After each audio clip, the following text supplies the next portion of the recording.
Hello and welcome to Functional Spirituality. I am your host, Ava, and today I want to speak about our three-part method. So Functional Spirituality has a variety of different offerings. We have our silent meditation retreats. I also run a few different facilitator trainings for yoga, meditation, and for holding space, and also different communication platforms where I share some of my thought leadership, trying to inspire more intentional living and contemplation of different philosophies or different frameworks in which we experience our lives. But it all boils down to our three-part method. That's what underpins all of our offerings and the values that myself and the other teachers are holding when we hold our spaces. So a lot of you know about the three-part method because it's the foundation of everything we teach. So it comes up in the retreats and trainings and even sometimes classes. And that's what really makes this offering unique and provides such a transformative framework for mine and so many others' spiritual practices. And I want to start with a little bit of my story, a little bit of the origin story behind this three-part method and behind functional spirituality. On this beautiful rainy afternoon here in Western Australia. And I always think that you can hear the cars driving by and making noise in the rain, but then Anaid tells me that actually she can't hear any background noise. But it is a beautiful rainy day. A lot of you know about the origin story.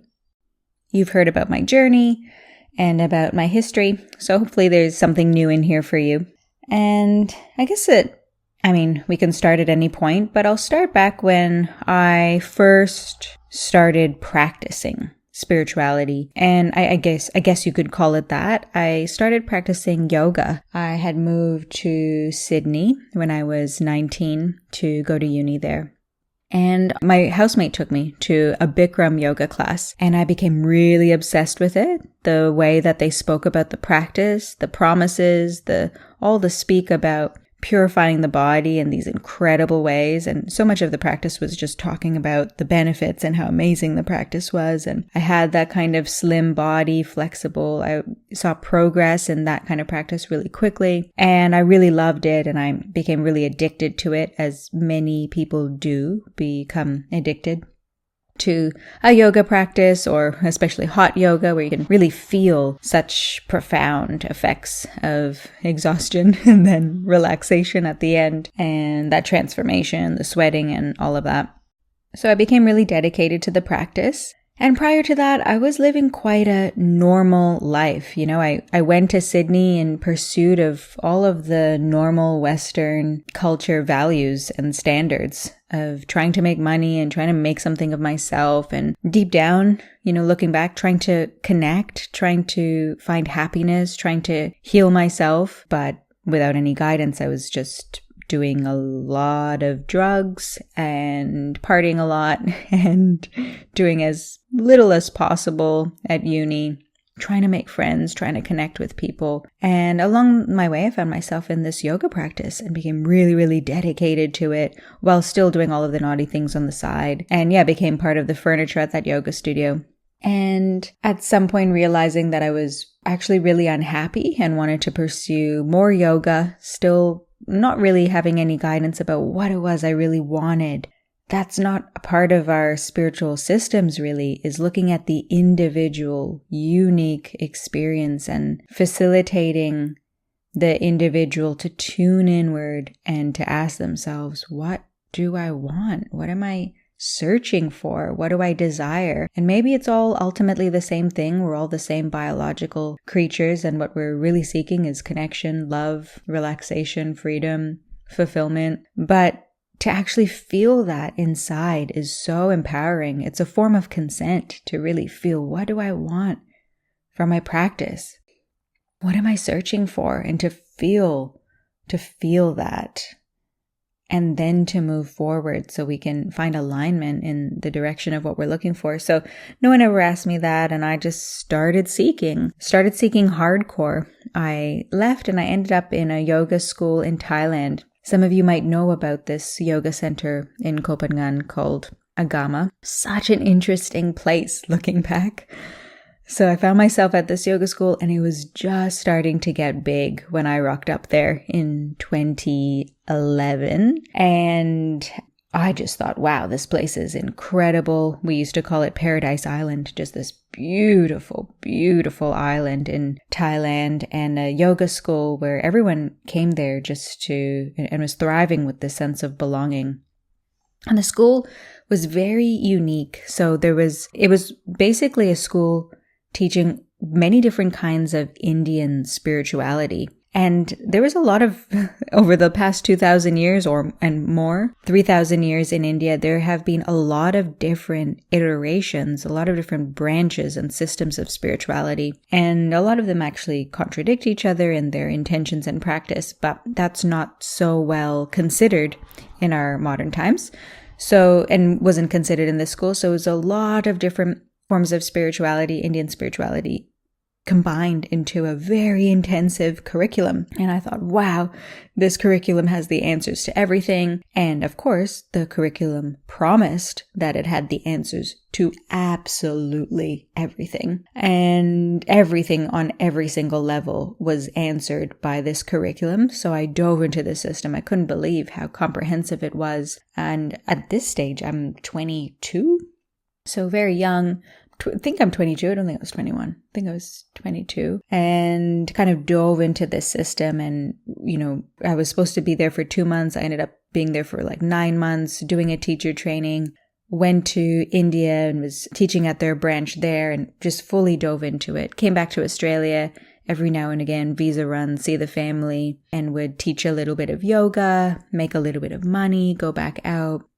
Because the teaching that I was doing at the school was all like volunteer work in exchange for just more classes and education and retreats with them. And ultimately, the school had a lot of dysfunctional qualities. And in 2018, actually, there was a huge scandal with Agama because of a lot of sexual transgressions on behalf of the main Swami and the lead teachers. And the whole school had a lot of weird things going on. And it kind of got weirder and weirder and more obvious, but also bigger and bigger as the time went on. And I was there for a few years. I was there participating from 2011 to 2016 or 2015, and being one of their teachers there and doing a lot of practice. So, living in my bungalow and practicing 8 hours or more a day. And that wasn't unheard of. There was a lot of really strong practitioners at the school. And I also was a part in that first year, in the first few months, the last Hridaya retreat ever happened at Agama. So there was also a sister school running and operating out of the same kind of venue over there. And they ended up breaking off and starting up some headquarters in Mexico. So I attended the last silent retreat before Hridaya moved to its own headquarters. And that Hridaya school was also very similar in this being a school of Indian spirituality. But both of them, not only were they teaching this huge curriculum of Indian spirituality, they were also teaching the New Age spirituality. So the works of Jung, the Theosophical Society, and all the New Age ideas about chakras and energy bodies and the way the 8 limbs have all been kind of woven into this New Age system that we have of yoga and spirituality that's kind of underpins the whole spiritual industry that we have now. It all recognizes at the heart this kind of energy frequencies and the chakras and those kinds of things. So they were both teaching that. And the Hridaya school had a very unique offering, something that's still so close to my heart, being fundamentally a non-dual school, an awakening school. So all about connecting to the heart of being and connecting to that void, the stillness, the transcendent nature of reality. So I really loved that. And I kind of bounced between the two schools, Hridaya in Mexico and Agama in Thailand, deepening my connection to the communities and deepening my practice in both of them. As well as starting to teach there and starting my teaching career, I quickly became known as one of the stronger and more enjoyed, teachers. I guess kind of bringing both of their styles, so that really strong emphasis on determination and discipline and practice from Agama, and that stillness and being and presence and embodiment from Hridaya. Getting to bring each other's qualities to each of the centers, I had a little bit of an edge and started, my teaching career there, and would teach also in Singapore every time I came home, and also in Australia. I opened up a center here in Australia in 2016 and started a yoga studio, started running my retreats and courses over here. And now we get into what really is the origin story of functional spirituality, which is that in 2019, I had this mental health crisis, had a huge kind of breakdown and burnout, and I got really burnt out. I started to experience what I later realized was symptoms of PTSD and overwhelm and flashbacks, and some traumatic experiences I'd had in 2018 had caught up with me, but so had just this CPTSD, this complex stress of running a business and a community and doing my spiritual practice, and ultimately not having healed anything. So I started this journey of digging into the dysregulation, we could say, or the disorganization, the pain, the imbalance, the lack of functionality that I was experiencing. It was very hard to operate. I was feeling really overwhelmed. I had just kind of cracked. I was like, what is all of this? I have been practicing spirituality for almost a decade, and I haven't been practicing it lukewarm. I've been practicing it full on. I've been climbing the ladder of spiritual teachings and getting into the more and more esoteric and the harder pranayamas and the more kundalini and all of these things. And I've also explored like alternative things and plant medicines and stuff like that. Like, what is going on? By no means had I not put in effort.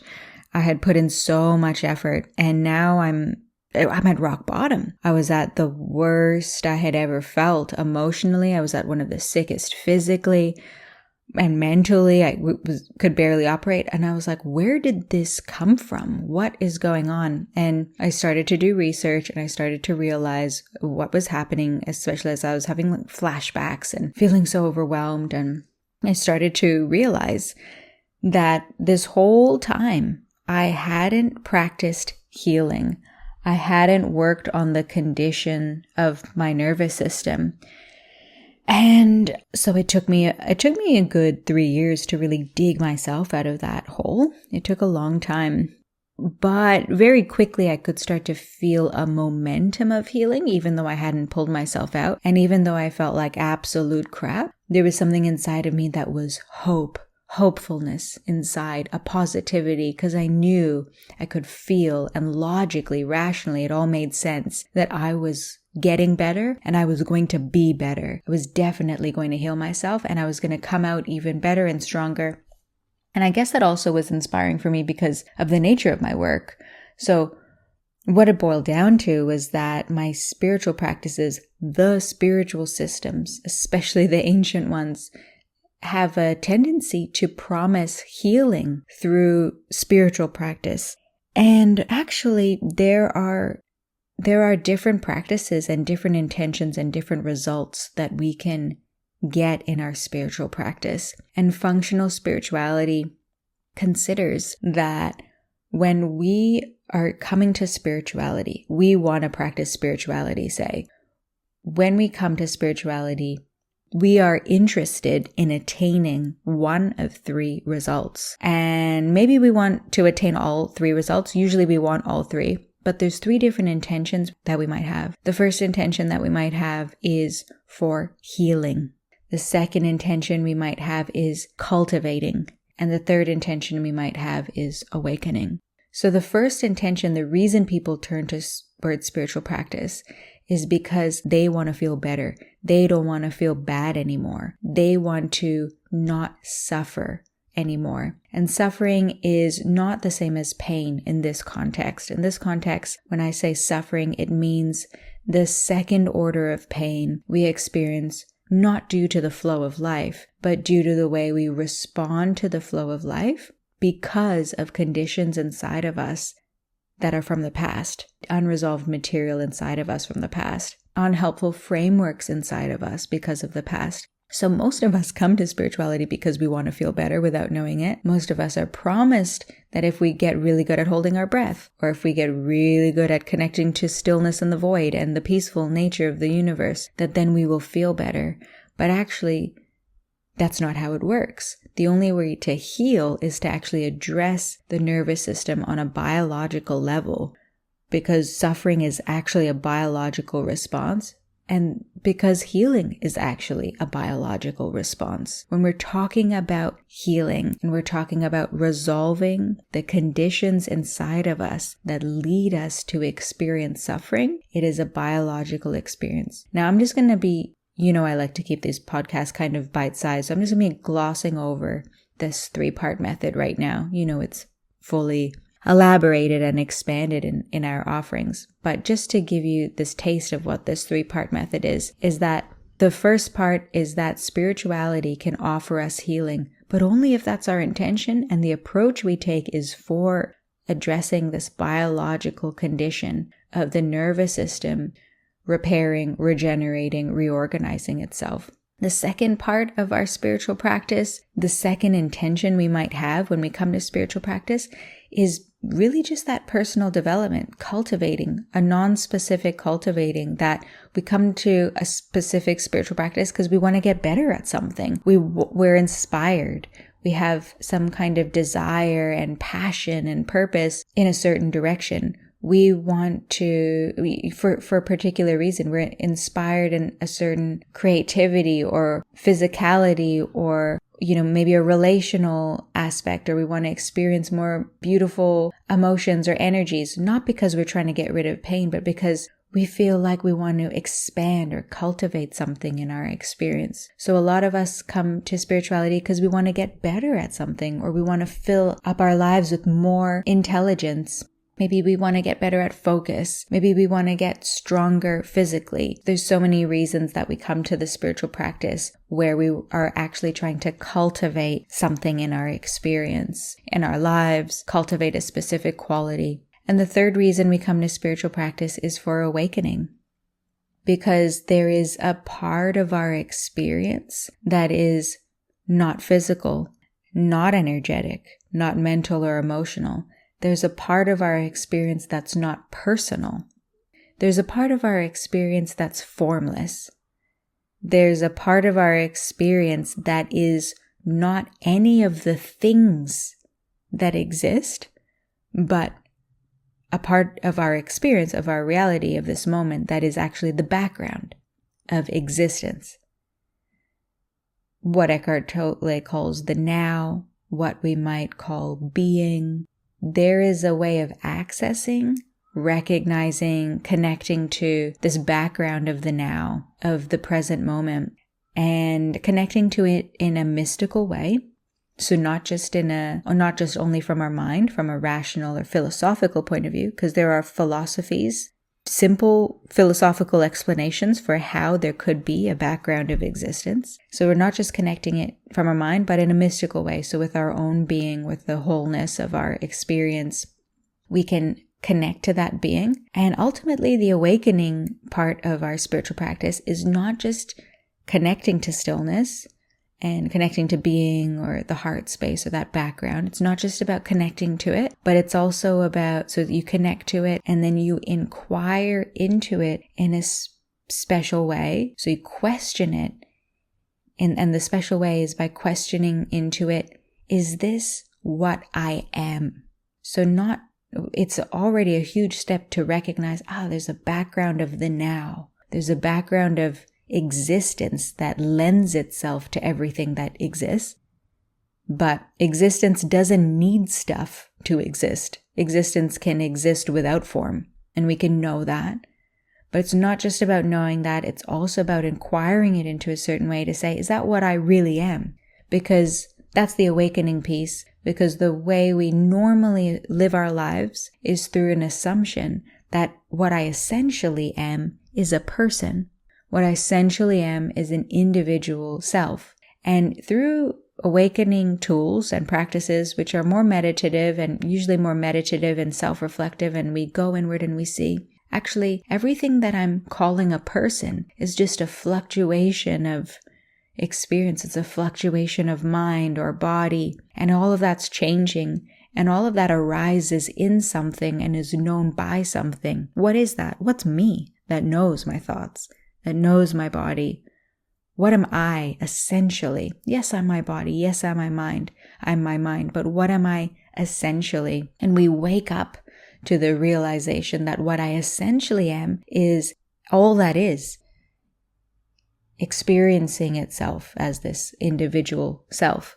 So the 3-part method of functional spirituality is saying that spiritual practice becomes much more functional when we apply tools that align with and facilitate the intention we want to get, because there are so many awakening tools. Awakening tools are about quietening down or negating the personal and form experience in order to experience what we really are, what we essentially are.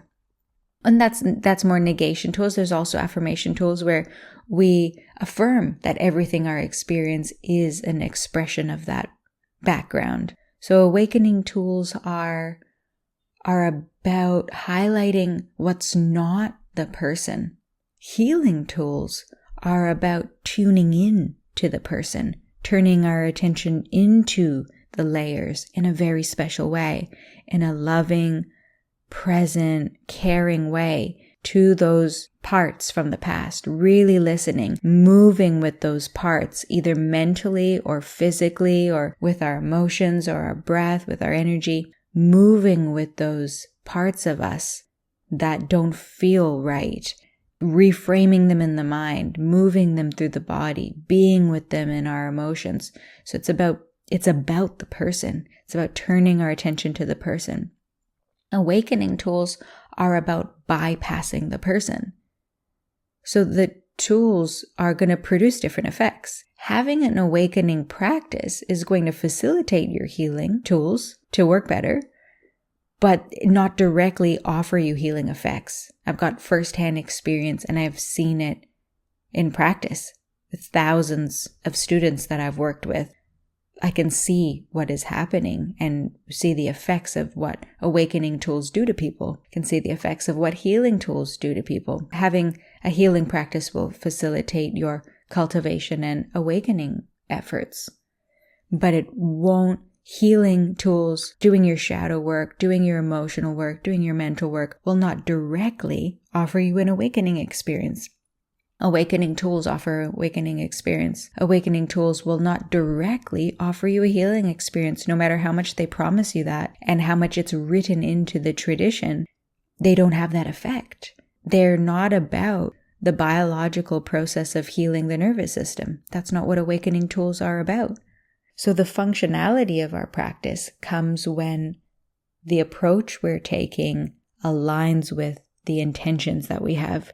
And the reason that our spiritual systems and communities are so dysfunctional starts with the fact that no one even knows what the intention is, because the intention is always changing. The intention isn't just when you sign up to the course or the school or take a flight over to some center.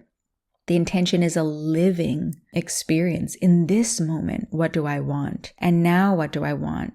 And when I sit down for meditation tomorrow morning, first I check in, what's going on for me? What do I want?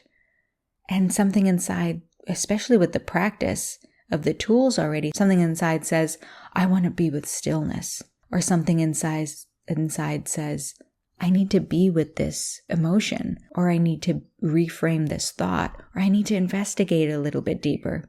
So we live in a spiritual environment where it's all about the tools. It's not about the person. It's not about the individual experience. It's about the tools. It's about the teacher.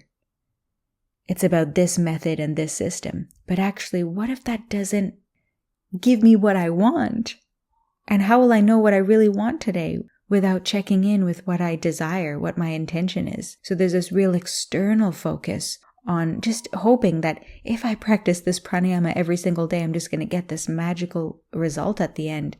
I want to swear right now. I can feel myself on the edge of it. Like, that's not how it works. I did that for so long. I practiced a schedule of hours of these different techniques and tools and meditations and practices, all kinds, new age and ancient, without ever saying, well, what do I actually want to receive from my practice?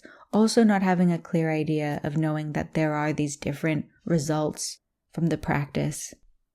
So the 3-part method really makes it clear that there are different effects that different tools can give us. It's really important to know that breath work isn't the cure-all for everything, that meditation isn't the cure-all for everything. It's just that same old paradigm of healing, I call it.